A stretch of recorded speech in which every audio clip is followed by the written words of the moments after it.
Au nom du Père et du Fils et du Saint-Esprit. Amen. La paix de Jésus soit dans votre maison, sa paix et sa joie. Alléluia. Eh bien, aujourd'hui, nous lisons la parole du jour, c'est-à-dire la parole de l'Évangile que nous lisons dans toutes les saintes messes, dans le monde entier, dans toutes les églises catholiques, où est célébrée une messe aujourd'hui, sera lue cette parole de Jésus que je vais vous lire à l'instant. Donc, les messes de semaine, il y a 3 lectures. Et donc pendant les messes du dimanche, chaque messe du dimanche, il y a 4 lectures. Mais dans chacune des messes, il y a toujours l'évangile, c'est ce que nous lisons, les 3 croix. Que ta parole, ô Jésus, rentre dans mon esprit, que ma bouche proclame ta parole et que mon cœur l'accueille ta parole. Merci Jésus, notre seul enseignant, c'est toi. Alléluia. Saint Matthieu, chapitre 5, versets 20 à 26. Je vous le dis, si votre idéal de perfection ne dépasse pas celui des maîtres de la loi et des pharisiens, vous ne pouvez pas entrer dans le royaume des cieux. Vous venez d'entendre qu'on a dit à vos ancêtres, tu ne tueras pas. Si quelqu'un a tué, il doit passer en jugement. Mais moi, je vous dis, si quelqu'un se met en colère contre son frère, il mérite un jugement. Si quelqu'un traite son frère de fou, il mérite une sentence du Conseil suprême. S'il lui a dit « sois maudit », il mérite d'aller à l'enfer du feu. Quand donc tu t'avances pour présenter à l'autel ton offrande, si tu te souviens que ton frère a quelque chose à te reprocher, laisse cela devant l'autel, ton offrande, et va d'abord te réconcilier avec ton frère. Ensuite, tu reviendras présenter ton offrande. Trouve tout de suite un accord avec ton adversaire pendant que vous êtes en chemin l'un et l'autre. Ton adversaire peut-être te mettrait entre les mains du juge, le juge te remettrait au policier et tu serais mis en prison. En vérité, je te le dis, tu n'en sortiras pas tant que tu n'auras pas payé le dernier centime. Merci Jésus pour ta parole. Alléluia. Eh bien, cette parole de toi, Jésus, nous montre bien que, contrairement à ce que nous entendons ici ou là, Jésus nous pose bien des interdits d'amour. Je précise bien des interdits d'amour, car les interdits que nous pose Jésus ne sont pas pour nous contraindre, pour nous gêner, pour nous dominer. Non, ce sont des interdits pour que notre vie se passe le mieux possible. Jésus nous aime infiniment, comme personne d'ailleurs ne peut nous aimer, et il nous donne des interdits, des conseils de conduite pour ne pas tomber, pour rester debout avec lui. Donc ne prenons pas ces interdits comme étant des obligations religieuses. Ça n'est pas une obligation religieuse. Jésus nous enseigne la liberté, puisqu'il nous l'a dit lui-même, la vérité vous rendra libre. Et en fait, la vérité, c'est sa personne. Jésus est Dieu et il se donne. Et en se donnant, il nous donne la vérité. Encore faut-il que nous l'accueillions et nous apprenons à accueillir cette vérité. Ça se fait pas en un claquement de doigts, ça se fait en écoutant ta parole, Jésus, en la mettant en pratique. Ta parole qui est même bien antérieure à la Bible. Donc, elle se transmettait oralement, sa parole. Donc, ce sont des conseils, les conseils d'un ami, du plus grand ami de l'univers, qui nous donne des bons conseils pour pouvoir traverser cette vie le mieux possible. Voilà l'intention de notre seul maître Jésus dans son église catholique, apostolique qui veut dire l'église des apôtres. Eh bien, je vais vous en donner 3 autres interdits d'amour. Là, il s'agit de l'interdiction de se mettre en colère et aussi dans 2 autres, puisque l'interdiction de traiter quelqu'un de fou et de maudire dire du mal, maudire, ça veut dire du mal. Nous devons en aucun cas maudire. Ça, c'est quelque chose qui est insupportable à Dieu, que tu es Jésus avec ton Père et l'Esprit Saint. Faisons attention, pas de malédiction. Nous entendons ça souvent avec cette télé abominable où on rigole de tout. On rigole pas avec la malédiction. Il ne faut pas prononcer de malédiction. Ne jamais maudire. Dire du mal, c'est maudire.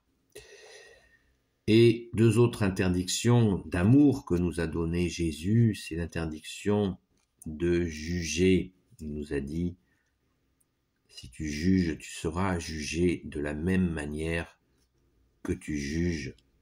Voilà, à la mesure que tu juges, tu seras jugé.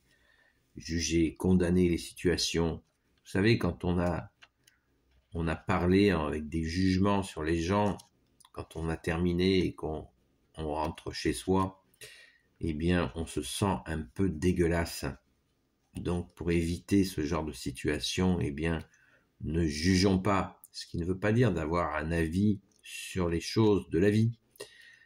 C'est pas la même chose que de décrire une situation, mais de juger les personnes, ça non, il ne faut pas le faire. Parce qu'en jugeant, nous jugeons. C'est terrible, mais c'est ainsi. Encore un interdit d'amour que tu nous as donné, Jésus, c'est l'interdiction de jurer. Ne jurons jamais. Je te jure, je vais faire ceci, je te jure sur la tête de machin ou la tête de machine. Jamais, jamais jurer. On ne jure pas. Jésus nous dit, ne jurez ni sur le ciel, ni sur la terre, ni sur la tête de quelqu'un, ni sur vos enfants, ni sur vos parents. Surtout pas. Ne jurons jamais, jamais jurer. Voilà, c'est une preuve de faiblesse et qui va nous poser bien des problèmes. Voilà les 4 interdits d'amour, les autres vous les avez entendus, l'interdiction de se mettre en colère, l'interdiction de traiter quelqu'un de fou. Il est fou celui-là, non, jamais on ne dit quelqu'un il est fou, qu'il est fou, jamais. Jésus ne veut pas. Il sait ce que ça veut dire, bien au-delà de nos mots, et ce sont des autocondamnations que nous faisons, donc ne les faisons pas. Soyons vraiment assurés que ces interdits sont des interdits bien avant que des gens inventent le développement personnel, ou la maîtrise de soi, ou blablabla, blablabla. Eh bien, Jésus avait annoncé la couleur. Et quand on vous propose des stages de développement personnel, on ne vous dit pas que c'est sur la parole de Jésus qu'ils vont chercher les choses sérieuses. Mais bien sûr, ils se les approprient pour faire des sous, alors que Jésus nous a donné cet enseignement gratuitement. Merci Jésus. Tu es vraiment notre seul enseignant, le roi de gloire, le Dieu de nos vies, ô Jésus, merci. Béni soit le Père, le Fils et le Saint-Esprit. Amen. Ô Jésus, toi qui peux tout et qui portes tout, toi le Sauveur, toi l'Emmanuel, je te confie toutes celles et ceux qui regarderont cette vidéo, ainsi que leurs proches, selon ta sainte volonté, ô Jésus. Sainte Marie, Reine des cieux, toi l'Immaculée Conception, toi qui écrases le serpent, toi qui as la lune sous tes pas, toi notre Mère, Notre-Dame.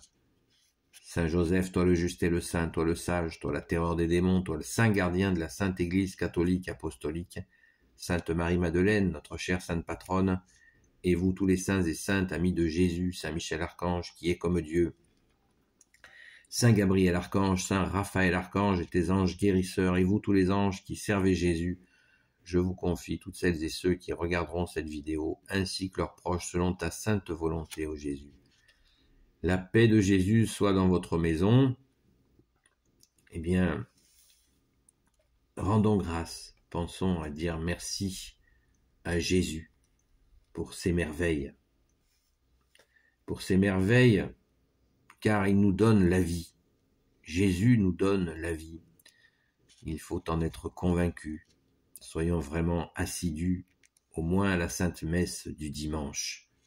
Chaque dimanche, allons à la messe pour écouter la parole de Dieu et prendre son corps et son sang très important, celui qui mange mon corps et mon sang aura la vie éternelle.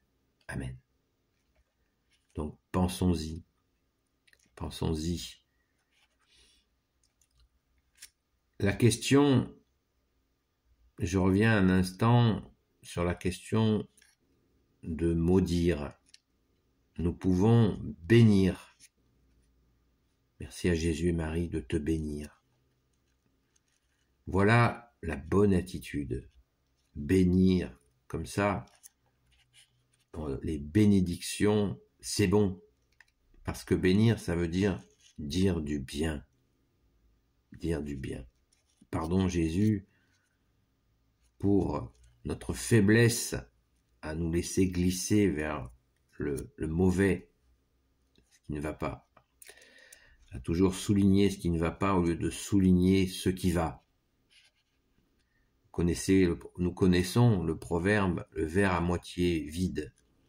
Jésus ne regarde pas le verre à moitié plein. Jésus regarde notre verre. C'est une image. Nous sommes le verre. Eh bien, Jésus ne regarde pas s'il est à moitié plein. Il regarde s'il y a une goutte dedans. Il regarde la goutte parce que c'est lui qui l'a déposée. Donc, quand nous voyons chez l'autre une goutte, voyons la goutte et non pas l'absence. Voilà, l'absence. Afin d'encourager. Nous aimons être encouragés, alors faisons-le. Faisons-le. Encourageons nos frères et nos sœurs au lieu de médire. Voilà. Ouais. Oh, je vous dis ça, je me le dis à moi aussi, je suis pas en train de vous dire, moi j'y suis arrivé. Hein. C'est un combat constant. Merci Jésus d'être victorieux de ce combat constant pour ne pas tomber dans la négativité. C'est un poison terrible, absolument terrible ce poison, méfions-nous de cela. Pardon Jésus, il faut nous laver la bouche à l'eau bénite pour, et bien sûr, demander pardon à Jésus. La confession avec nos amis prêtres est là pour ça aussi, pour dire ce qui va bien et pour dire ce qui va mal. Si nous avons médit, eh bien, demandons pardon à Jésus dans une bonne confession, après avoir dit à Jésus, merci pour toutes tes merveilles, ô Jésus. Alléluia. Je vous souhaite une belle journée dans la paix et la joie de Jésus et je vous dis à très vite.